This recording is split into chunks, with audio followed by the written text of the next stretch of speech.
সিলেটে ছাত্রলীগ কর্মী আরিফ আহমদ হত্যাকাণ্ডের ঘটনায় থানায় মামলা হয়েছে।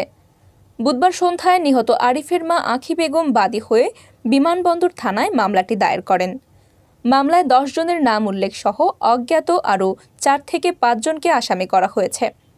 মামলায় প্রধান আসামি করা হয়েছে জেলা ছাত্রলীগের সাবেক সভাপতি ও 36 নং ওয়ার্ডের কাউন্সিলর হিরণ মাহমুদ নিপুকে। হত্যাকাণ্ডের পর পুলিশ 2 জনকে আটক করেছে। বিমানবন্দর থানার ওসি মঈনুদ্দিন শিপন জানান, বুধবার সন্ধ্যায় নিহত আরিফের মা টিভি গেট ছড়ারপাড় এলাকার ফটিক মিয়ার স্ত্রী আঁখি বেগম বাদী হয়ে থানায় 10 জনের নাম উল্লেখ করে মামলা দায়ের করেছেন। 12 বছরের রিপ্লেসমেন্ট গ্যারান্টি নিয়ে তানভীর মেটালই প্রথম বাংলাদেশে। তানভীর মেটালের স্মার্ট পণ্য ব্যবহার করুন, স্মার্ট হন।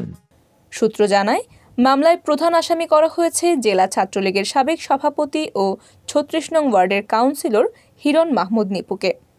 নিপুর নেতৃত্বে হামলা হয়েছে বলে মামলায় অভিযোগ করা হয়। নিহত আরিফ জেলা ছাত্রলীগের সভাপতি নাজমুল ইসলামের অনুসারী। এদিকে হত্যাকাণ্ডের পর পুলিশ হিরণ মাহমুদ নিপু গ্রুপের 2 কর্মীকে আটক করে। তারা হলেন বালুচর সোনার বাংলা এলাকার বাচ্চু মিয়ার ছেলে রনি ও বালুচরের কামাল মিয়ার ছেলে মামুন মজুমদার। মামলার এজাহারে ওই 2 জনের নামও রয়েছে।